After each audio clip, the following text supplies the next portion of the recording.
Unfortunately, child abuse can happen at anywhere at any time. But when victims live in smaller towns, that can often mean there are fewer resources available. Haley Rush with Fox 12 Investigators brings us the story.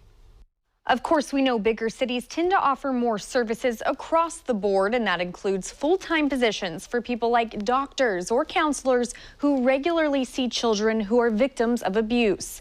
But in rural areas, those positions can be harder to fill.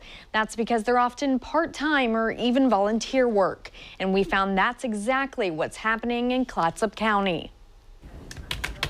It's not an easy job, but Dr. Roy Little's is a crucial one. Our job is to evaluate children when there's concerns or amid some sort of abuse may have happened, whether that's physical abuse, emotional, sexual abuse. Since 2002, Dr. Little's been the medical examiner at the Lighthouse for Kids in Astoria, a child abuse assessment center serving Clatsop County. I think we do a big service to kids. Little usually examines kids referred to the center by police or DHS. They'll also have a recorded conversation with a forensic interviewer like Judy Ronis. And the whole goal is to try to avoid the child having to be interviewed over and over again. But at the end of this year, Dr. Little is hanging up his stethoscope for good. I'm not optimistic. I think the position will go unfilled. Little, who used to own a private practice and later worked in the emergency department in Astoria, says it's often hard for full-time doctors to find time to come to the center, especially since child abuse cases come in at random intervals. Astoria is unique, too, because of the medical history in the medical community here, is that we don't have a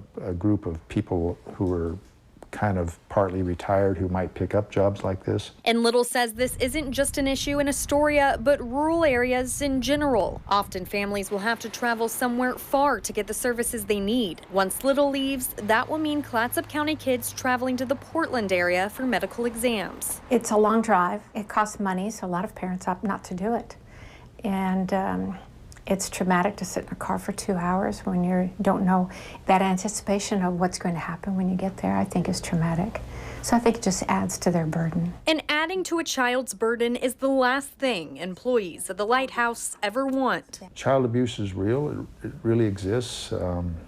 It's not comfortable for kids to go or families to go through this. And with the clock ticking on Little's retirement, the center's still holding out hope for his replacement. It would be very sad because it's an important service that we offer.